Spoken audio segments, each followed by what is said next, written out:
Obviously, that was really the start of the game.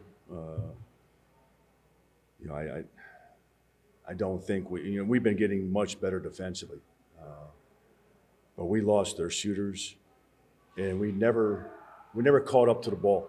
And give them credit, they move the ball as good as any team that's been through this league. I've been in this league for 16 years. They move the ball as well as any team in 16 years. And they're the most skilled team in the country. That's a good team, and it's a lot of props to Travis because, I know what he inherited in a losing culture. 4 years later, he's turned it around to one of the better mid-major teams in the country. And when that happens, I think it elevates our league. And that's what happened at Toledo. So we can talk about tonight, but we can also talk about that's what Toledo did to the league too. 2010, and all of a sudden we elevated the league. So give credit to him. Peter Suter, without question, should be the preseason player of the year because he's that good. I know he only had 7 points. He's that good of a basketball player. He's tons of respect for him. And obviously, Bayer to start the game just could have thrown it in backwards at half court and would have gone in. You guys knew how good they are shooting. How do you kind of explain maybe losing them so much in the first half? Not sure we lost them as much as we probably think we lost them, but I think they also, the ball didn't stop moving. You're scrambled situations,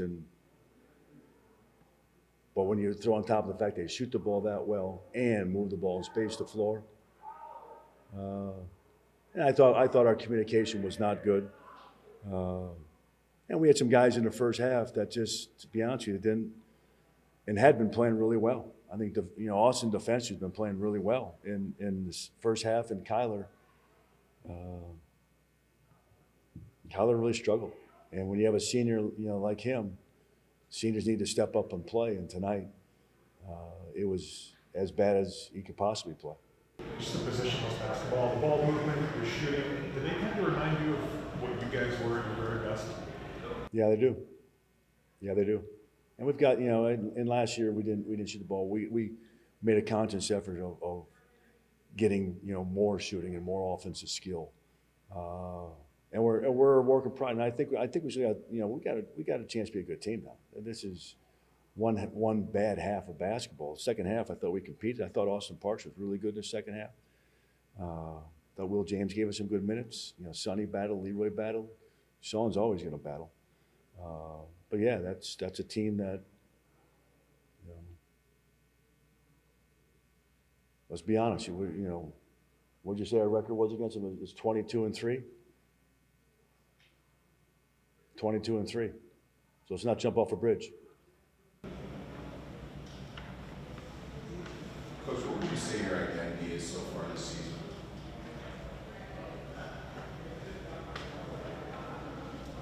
Well, I thought we were a team of improvement, and we have been improving.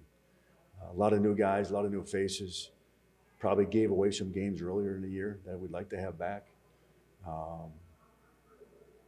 But grew a lot since the first half of Michigan State. Came together, and then we got had a setback in the first half tonight. But we'll bounce back with it. But right now it's still searching for that identity because I don't. We are a team that's very capable to be a good defensive team. We were leading the league in rebounding. We don't turn the ball over. Now in the first half, Parks and Benderjack did, but offensively, we've had too many lulls. So it's saying I wouldn't say we're an offensive team, that's for sure. We've had too many lulls on offense this year, too many. Glimpses, a bit of glimpses of the Michigan State game in the first half. I mean, just when you're getting pretty dominated there in most, if not all facets of the game, I mean, just how do you, as a coach, just pick your team off the mat in the locker room at the break? It's about pride. It's about toughness and pride and not feeling sorry for yourself. Had a great crowd. I thought the marketing department was tremendous, getting fans here when students aren't in town.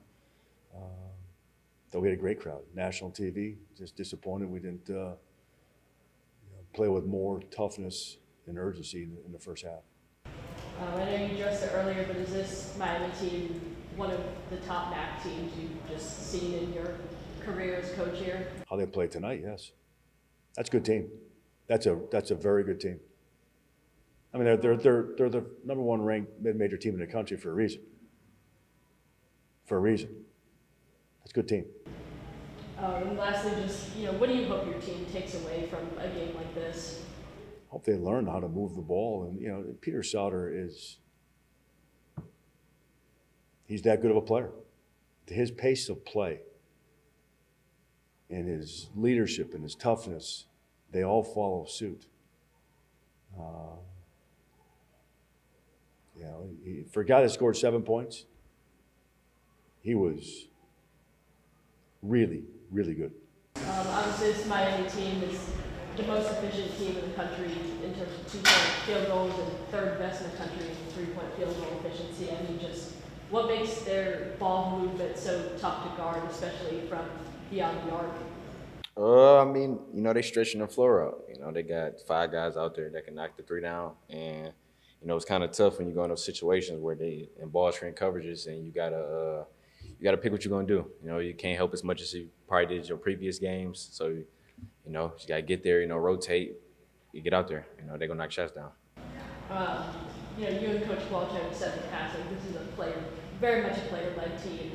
When you have a first half like that, almost like you guys did at Michigan State again. I mean, just as a leader and veteran on this team, I mean, just what do you say to, again, pick your team up the mat and just motivate everyone to continue playing hard?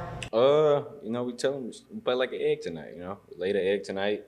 We gotta play harder. They came out ready to compete. Number one for a reason. They came out ready, firing. We didn't, and that showed. Now second half, we outscored them like previous games. Like we just gotta put 2 halves together. Like that's been our main thing the whole season is putting 2 halves together. Sometimes play good the first half, sometimes second half. But if we can figure out how to be consistent for the whole 40 minutes, we'd be a great team. And it happened before, and a lot of our wins this season. So we try to continue to do that and just play hard. That's the main thing. Like, you got to compete. We're not competing right now. That was just bad.